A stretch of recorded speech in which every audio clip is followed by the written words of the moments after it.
If you think this world is about you, think again. Maybe you misunderstood something. The Noble Eightfold Path, explained in this brand new video with Master Shi Heng Yi. This is at the cornerstone of their teachings, and that's why this video is so important.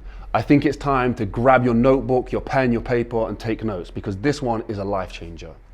Today's video was made possible from mulligan.com. You guys bought the Not a Journal with the code 2023 on the buy one get one free offer. They're pretty much sold out, guys. They probably are sold out at this point. We've added the t-shirts to the deal, so if you want to get buy one get one frees on the t-shirts, it's code 2023 at checkout, and also hoodies and everything like that is also 30% off until the end of the year. Just a massive thank you. You know, all the profits from the website go back into making this content for free of charge, where we promise to find any story wherever it is in whichever corner of the world to share online to make sure that this is accessible to all. Guys, I also want to say a massive thank you to Master Shi Heng Yi, and you can find some of his lessons and teachings at shaolin.online. The link is in the description. But before that, the Noble Eightfold Path, the importance of this and the teachings of this, Master Shi Heng Yi explained to me personally how important this is. And with this interview, we held the conversation. I said, please don't tell me anything until we get to the interview and we're on camera. And this is that conversation. Let's jump into it. I would like to give an introduction to something that in the Shaolin community, in the Buddhist community, it's already widespread and well known that there is a so-called guideline, or a so-called Noble Eightfold Path, it is called. It is called Noble Eightfold Path because it is describing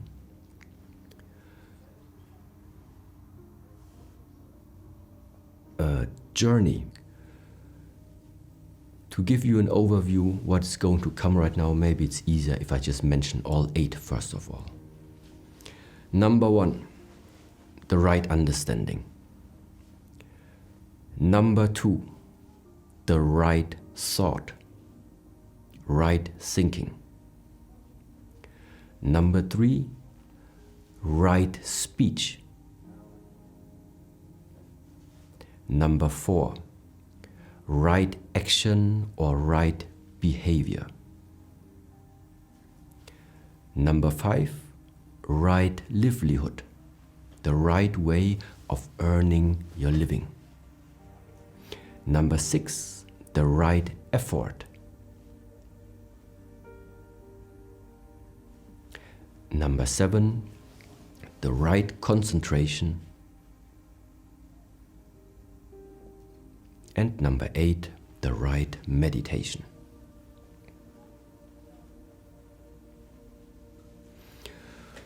So, what does it mean, right understanding? And why is it, for example, mentioned now as the first state?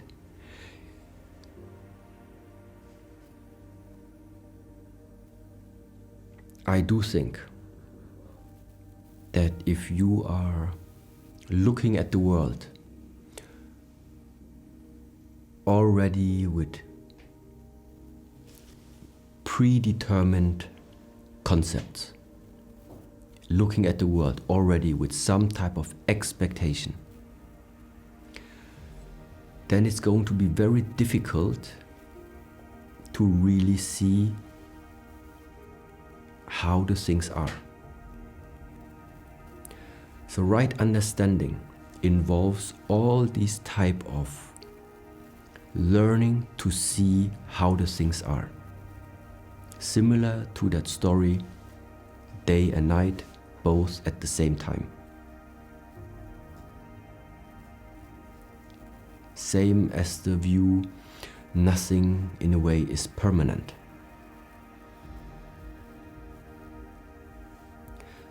The same way how you are realizing that many emotional states, many thoughts that are coming, they come and they go. None of them lasts. So that means there is a fluctuation of things.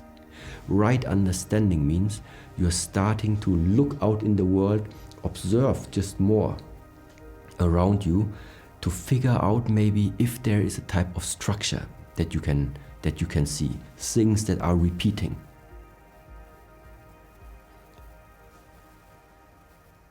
Because based on that, based on how much have you understood of how certain things in this world are functioning, based on that arises the right thought.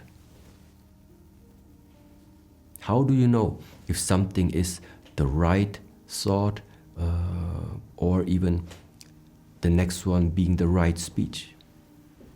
Right thought or right speech, simply you can also just turn it around, being the absence of wrong thought or ill thought, or the absence of ill talk or bad talking.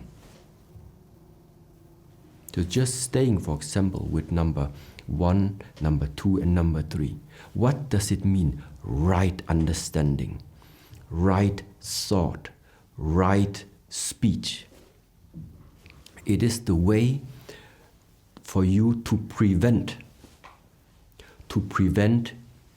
anything arising inside of you that has the seed of ill thought, of bad thought. You do not want to look at another person, to look at another creature, to look at another being and create something that you would regard as being an ill thought, let's say. The same goes for the right speech or the absence of right speech, meaning gossiping. Now, in that point of the right speech, it doesn't only mean to take care of what you are talking. It's also important to understand that sometimes, even if you would like to say the truth, even if your words are true, but it's not always the right point in time to speak the truth to someone. That can mean if somebody at this moment in time is very much emotionally charged. Something just happened in a few minutes ago. Sometimes it's not good to even use true words in such circumstances. So right speech doesn't only mean using words that don't hurt anyone.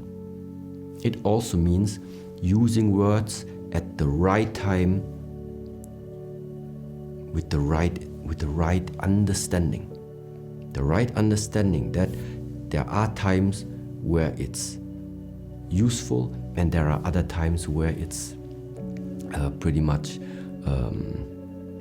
out of place. This is also belonging to a type of understanding that we would like to cultivate in ourselves, under that category of right speech. So to bring it back into perspective, what is it that I would suggest for next year? What are you supposed to do right now?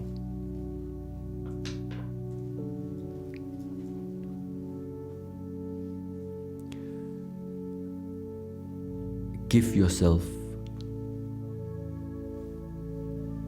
a lecture. Give yourself a guideline that you are now trying to put it into practice.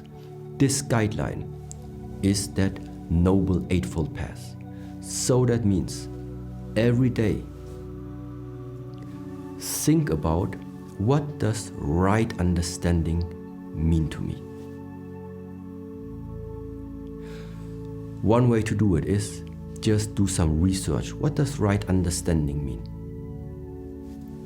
Based on that research, go back to yourself, look out in the world and try to understand, what does right understanding mean? And then the next step, and what does the right understanding right now has to do with myself of which thoughts, what thoughts, and how are thoughts being created inside myself. So how does the way of how much you understand about this world affects the way of what type of thoughts are you cultivating?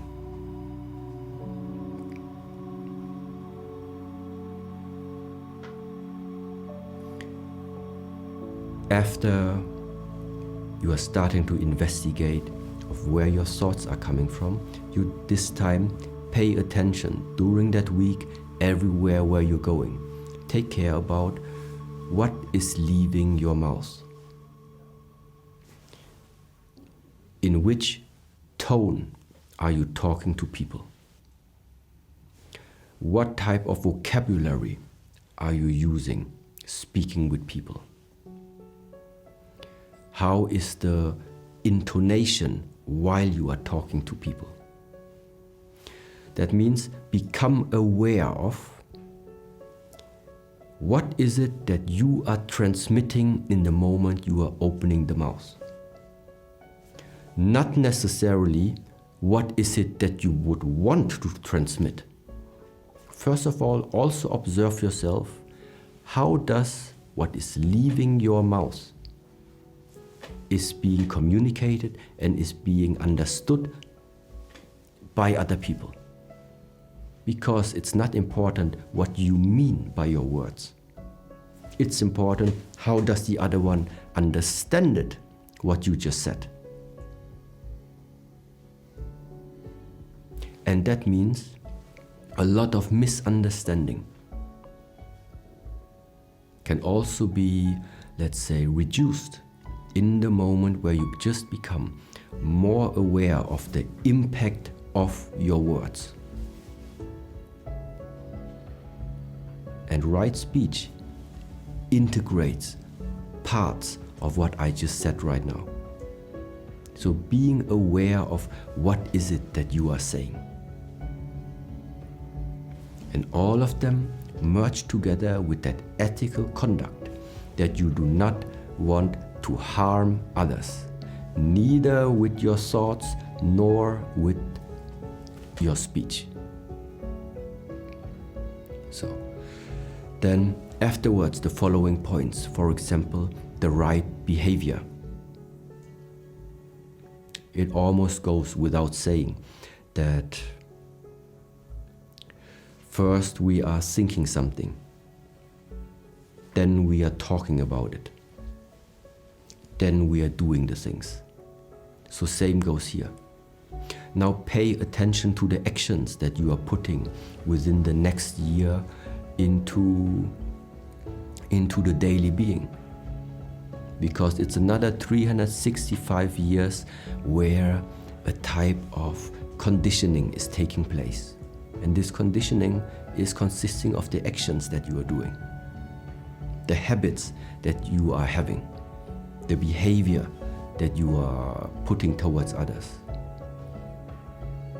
Which then means the right livelihood. Right livelihood meaning how are you earning actually your possibilities of living this life.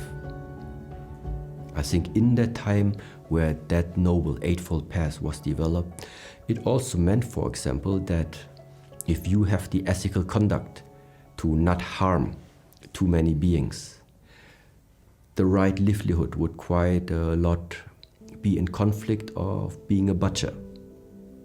So right livelihood meaning by the way of how you are making your living. Are you causing harm along this way? Are you causing harm along this profession, let's say? And now you must understand that this type of guideline, this type of noble Eightfold Path is like centuries old. So what does it mean? It means that a lot of experience went into these type of statements. That means even if you are taking care of your right understanding, taking care of the right speech, taking care of the right thought, taking care of your right actions, but still you are embedded in a surrounding that by profession is causing harm, it's still at the end somehow difficult to really fully commit to that path. And this is now my interpretation why I think right livelihood does play an important role within the normal daily life. Because you can be and say that you're a really, let's say, person that doesn't want to cause harm. But then you must make it from beginning until end without any excuses in between, which also involves, therefore, the right livelihood. Yes. So number 6 is the right effort, meaning you know the path, you know what needs to be done. And sometimes doing the right things is a difficult thing to do, because it's not always what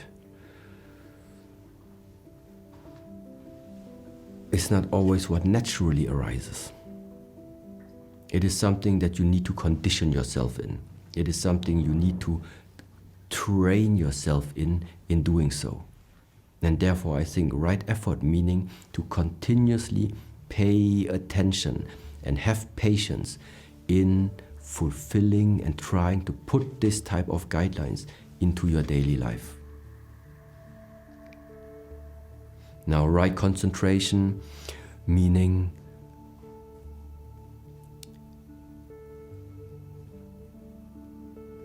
to be aware of where you are focusing your energy, of where you are focusing your intention. That is already like beneficial if you just try to put as much as you understand from these paths into your daily life. But nevertheless, if somebody really wants to know what does it mean, you need to do the research. Yeah, you cannot really just rely on, let's say, my interpretation, because that's exactly what it is. It is my understanding of how these wordings do have a meaning in my life, how I put them into practice. Yes, but I'm very sure that there is way more to each of these sentences. But that is dependent on where is somebody standing right now. Somebody who is just starting this path, he has one type of understanding. Somebody who already knows these type of guidelines, who already knows them for 5 years, 6 years, 7 years, some decades, who already practiced them for some decades, he has another understanding with them. Yes, it's just that this path is like showing you off if there is something to adjust within your life. Which are the areas to adjust? And that means adjust first of all. Do you have the proper understanding in what you as a human being at the moment are embedded in? Meaning, if you think this world is about you, think again. Maybe you misunderstood something. That's why the right understanding is something very, very fundamental for everything else to follow. Yes? Then afterwards, after let's say you understand, okay, let's just assume I understand, or I can see apparently that there is a connection between us humans, between the people that you are dealing with. Let's just assume there is a connection. If there's a connection, merge together with the ethical conduct that you do not want to harm, which would normally automatically arise in the moment where you feel the connection.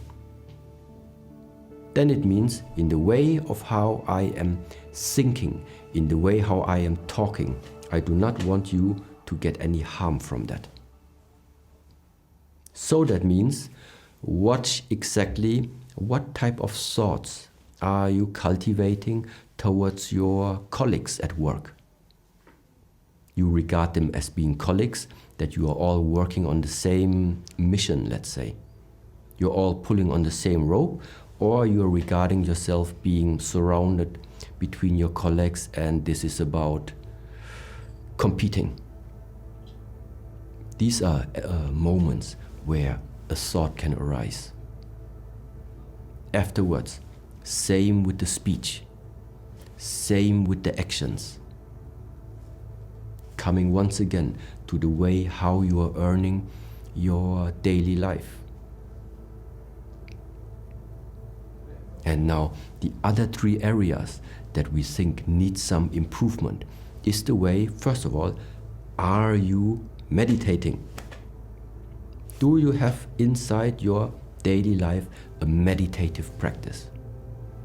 In meditative practice, you find plenty of ways and plenty of explanations how to either get started with it or even to just get a glimpse of why would it be necessary to integrate this meditation inside of you. And meditation is the practical way. It's the practical way to start and see more. Why to meditate? To bring clarity to your life. What to do when I have clarity in my life? I start to see things better and therefore start once again to understand things better. So there you right now, for example, can see that meditative practice is very closely related also to the amount of how and what you are understanding. This is why it's not the chronology of steps that somebody is going through. All of this at the same time, as much commitment as you would like, as much effort as you would like to put into this type of practices. But since, let's say, people were asking, so I don't know what to do. What should I do? That is the traditional Buddhist guideline of starting the path. And afterwards only come one sentence that maybe people have read before. There are only two mistakes along this way. You are not starting this one, or you are not bringing this one to the end. That's it. Thank you so much to the Shaolin Temple, Master Shi Heng Yi, and Shaolin.online. These videos were made possible because they believed in our mission of inspire change. They believed that we are the right people to deliver this message. Our audience is the right people to receive this message. So I cannot thank them enough. It made all of this possible. The same as mulliganbrothers.com, where you guys have been supporting us. All the profits from the website always go back into the mission of inspire change. This means everything to us, inspire change. It's written on the walls, it's on our t-shirts, it's tattooed on our hands, it's tattooed on our necks. Inspire change, you know, when Jacob died, for me, became my life's purpose. And my brothers, I know, are exactly the same. Like, this is what we want to do for the rest of our lives, is to make a change in the world for our content, our videos, our products, whatever it is. Guys, at the moment, I know you guys went really hard on the journals and you've sold these pretty much out using code 2023 at checkout on the buy one, get one frees. We've now added the t-shirts to the buy one, get one free as well. And some of the hoodie vests and vests are also available on the buy one, get one free deal. You can mix and match, use code 2023 at checkout, and it's buy one, get one free across everything. And the hoodies are also 30% off. So as always, all the profits go back into making this possible. So anyone who's ordered, it's been nuts. We've been trying to keep up with your orders, but I cannot thank you guys enough. It does make this possible, so thank you. Anyone who also donated to Jacob's charity or the Still Foundation from mulliganbrothers.com, I just wanted to say we have now made enough money to buy our first headstone for bereaved parents. It was a dream of mine to start this foundation, this charity for my son, in my son's honor. and now we've had an impact on somebody else's lives. I'll keep you updated with how that goes, but yeah, thank you. I cannot thank you guys enough. Also, my subscribers, if you've not hit the notification bell yet, please go do it. We're at 13% of subscribers with a notification bell. I've got so much new content coming out with Shi Heng Yi. You don't even know some of the crazy projects and conversations that we had together. There's like so many more interviews, but you're only gonna know if you get notified. So hit the notification bell. Have a blessed and productive day, and I'll see you in the next one. Peace.